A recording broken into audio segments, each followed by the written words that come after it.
got your picture, I'm coming with you. Dear Maria, count me in. There's a story. Assalamualaikum warahmatullahi wabarakatuh. Nama saya Nana Nadia Syifa Sabila, absen 4 dari kelas 12 MIPA 2. Pada kesempatan kali ini, saya akan melakukan praktikum kimia yang berjudul elektrolisis air dengan menggunakan larutan NaCl. Praktikum ini bertujuan yang pertama untuk mengamati reaksi elektrolisis yang terjadi pada larutan NaCl dengan elektroda karbon dan tembaga atau besi. Yang kedua yaitu untuk mengetahui zat apa yang terbentuk pada katoda dan anoda sebagai hasil dari reaksi elektrolisis. Selamat menyaksikan.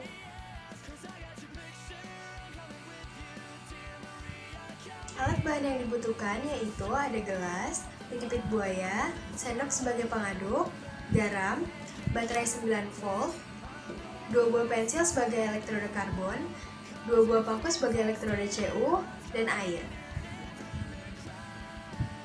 Langkah pertama, bolongkan kardus.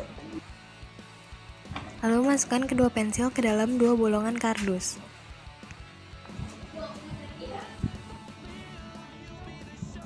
Lalu tuangkan air pada gelas. Masukkan garam, lalu aduk sampai melarut.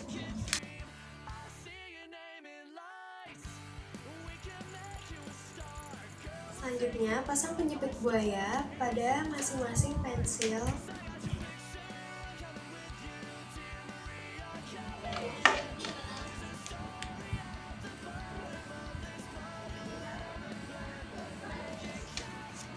Lalu masukkan pensil ke dalam larutan NaCl. Selanjutnya, pasang kabel hijau pada kutub negatif dan kabel putih pada kutub positif. Pada percobaan pertama sel elektrolisis dengan menggunakan elektroda karbon, dapat dilihat terdapat gelembung-gelembung di kedua ujung pensil. Namun, di kutub negatif anoda terdapat lebih banyak gelembung daripada di katoda, dan pada ujung pensil anoda mengalami perubahan warna, serta akan tercium bau kaporit dari larutan yang diuji karena menghasilkan gas klorin.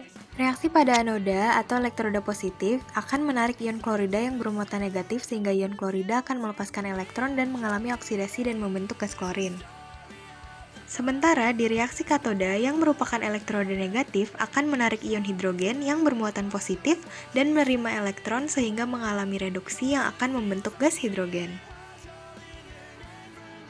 Jawaban selanjutnya yaitu menggunakan elektroda paku. Yang pertama, bolongkan kardus seperti yang tadi. Tuang air.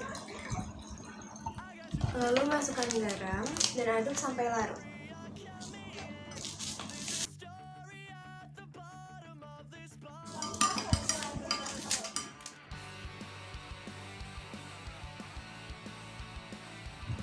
Lalu masukkan paku ke dalam air dan pasangkan penjepit buaya. Kabel hijau yaitu kutub negatif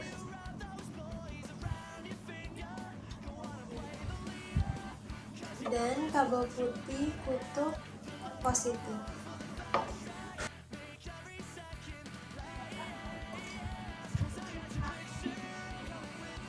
Pada percobaan kedua dengan menggunakan elektroda Fe juga terdapat gelembung-gelembung di kedua ujung paku. Di kutub negatif anoda terdapat lebih banyak gelembung daripada di katoda karena dialiri arus positif, dan larutan garam mengalami perubahan warna menjadi kekuningan yang dihasilkan dari Fe2. Pada anoda terjadi reaksi oksidasi besi menjadi ion besi 2. Hal inilah yang menyebabkan perubahan warna larutan garam menjadi kekuningan. Sementara pada katoda terjadi reaksi reduksi air menjadi hidrogen dan ion hidroksida. Hidrogen pada suhu normal berwujud gas, maka di daerah katoda akan terlihat adanya gelembung-gelembung gas yang dihasilkan. Gelembung gas tersebut adalah gas hidrogen.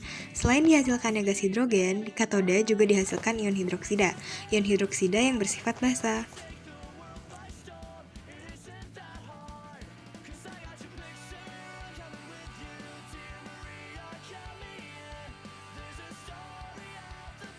Jadi, dari percobaan ini dapat disimpulkan bahwa sel elektrolisis reaksi kimia dapat terjadi jika arus listrik dialirkan melalui larutan elektrolit atau energi listrik diubah menjadi energi kimia.